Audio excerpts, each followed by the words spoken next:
Deadpool, one of the most unconventional, unique, and comedic anti-heroes of all time. Did I leave the stove on? In honor of the highly anticipated Deadpool and Wolverine releasing on July 26, today let's go over the entire history of Deadpool, from his first comic appearance to the present day.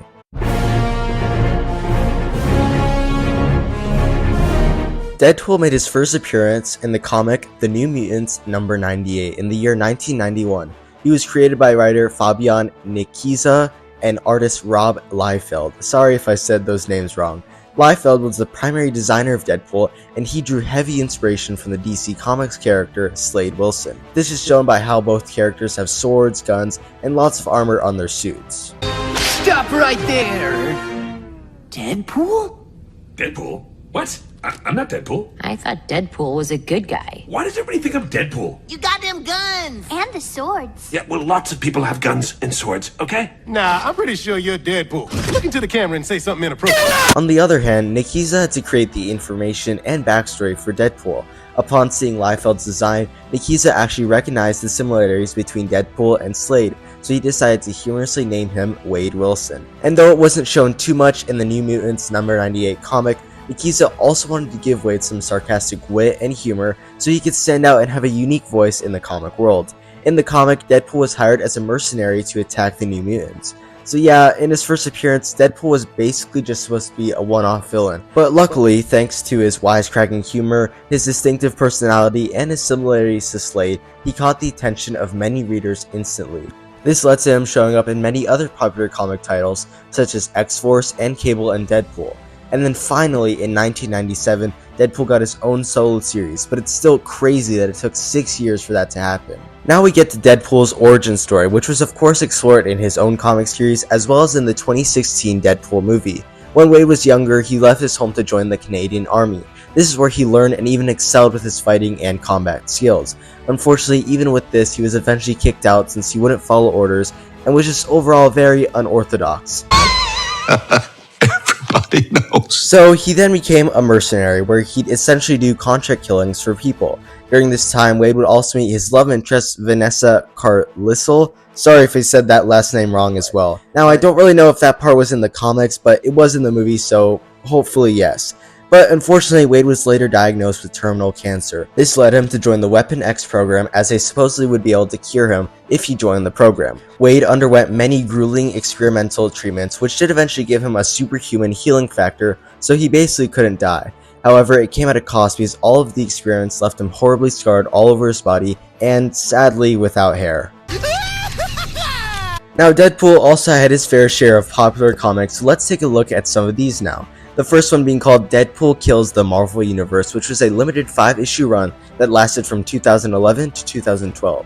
It all starts when the X-Men send Deadpool to the Ravencroft Asylum in order to cure his insanity. But unfortunately, the villain, Psycho Man, disguises himself as the head psychiatrist and ends up controlling Deadpool's mind to make Deadpool into a killing machine. But this kind of backfires on Psycho Man as he overdoes it a bit, and Deadpool ends up killing Psycho Man. Deadpool then vows that he will kill everyone in the Marvel Universe, and he does so in the next few issues, including the Fantastic Four, the Avengers, Wolverine, the Watcher, and so many more. By the end of the comic, Deadpool truly has killed everyone in the Marvel Universe. The very last page shows Deadpool breaking the fourth wall, like usual, implying to readers that he's going to continue his murder spree beyond the pages of the comic. Another popular comic series was Deadpool vs. Thanos in 2015. It starts with Deadpool realizing that no one is dying in his world. He notices that people are suffering but are ultimately just not dying. This leads him to realize that Mistress Death is missing. Thanos, the love interest of Mistress Death, accuses Deadpool of being responsible for her disappearance, so they engage in a vicious battle but ultimately realize that they need to work together to find Mistress Death. They encounter Mephisto, who tells them that some cosmic entity may be involved in her disappearance. This leads them to the Elders of the Universe, and after battling them, they learn that Death has been imprisoned by Eternity. The two break into Eternity's realm and battle him, ultimately forcing him to release Mistress Death.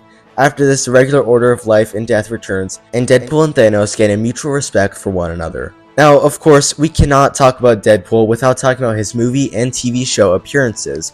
As we all know, Ryan Reynolds plays Wade Wilson in both Deadpool 1 and Deadpool 2, and he'll be back with Hugh Jackman's Wolverine in Deadpool and Wolverine. and Ryan Reynolds has just done an amazing job with this character. He's so perfectly casted as he's able to let off Deadpool's humorous but also emotional side. In the first film, we saw Deadpool's origin story, how he met Vanessa, him fighting Ajax, and even a Ferris Bueller reference in the end credits scene. Then in the second film, we saw Deadpool face off against Cable, and he even began playing around with time travel, which will probably lead into him meeting the TVA in Deadpool and Wolverine. Now, Ryan Reynolds did play Deadpool in one other movie, but we don't really talk about that time. Wait, is that you? The Stryker finally figured out how to shut you up.